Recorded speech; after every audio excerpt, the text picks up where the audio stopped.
Napunta, ngaon na punta. So, kami, nibisita mi diri sa doo sa Ayala Central Mall Block. So, diri ni siya sa IT Park. So, at bang lang gyud sa Ayala, um, mo ni siyang restaurant nga gi-visit na mo karon. I think they just recently opened. Within this year man siguro ni sila. So this is Sparrow. They're open 7:30 a.m. Um, and based from what we've heard, they're also a sister company sa TAMP, in which we also featured it in one of our videos. You could visit it in one of the links that we've shared.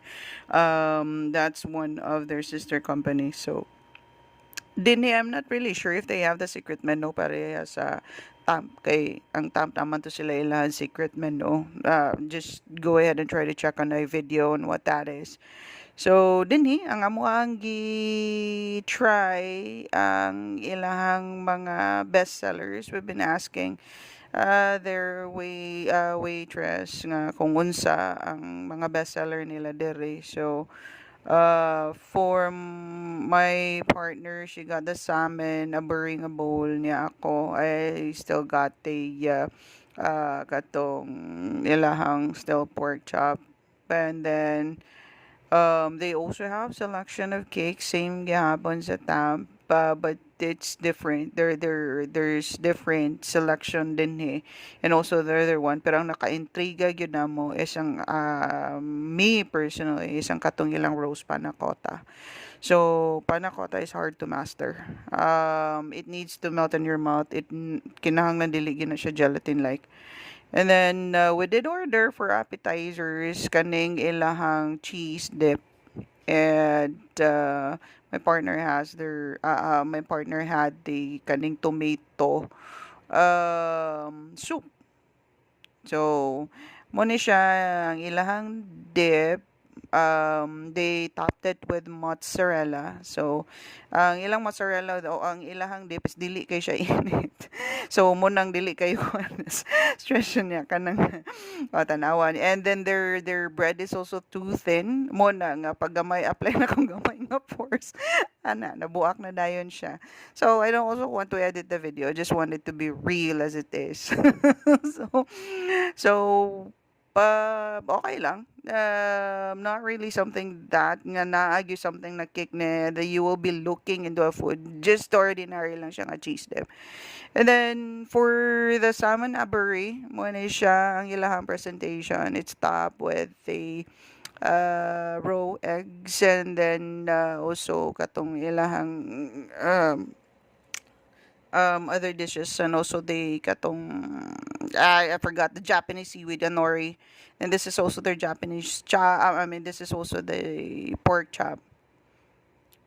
Nako, so kanisha, my partner is going to give it a try. This is our first time visiting their restaurant. So, mura siya kanang lamaw sa tisa nga sagol na tanan, but this is like the high-end type lang siya. So, based sa akong partner, it's just okay. Not really something that's surprising as it is. Pero, that's what you see is what you get. And then, mo ni ang ako na intriga sa ilahang rose panakota kay naagit siya petals.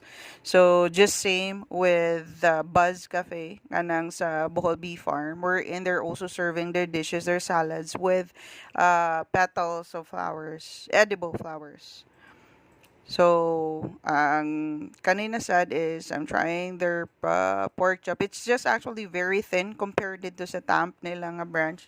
So, this one is very thin. And then, muna galisod sa cook size niya. It's a bit hard.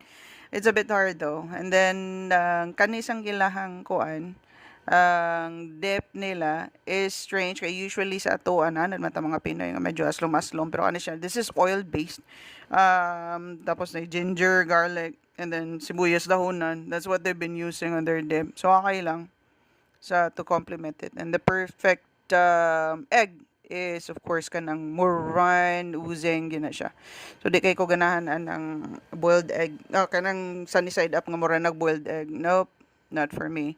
And that's also their roast nga coffee. it's okay.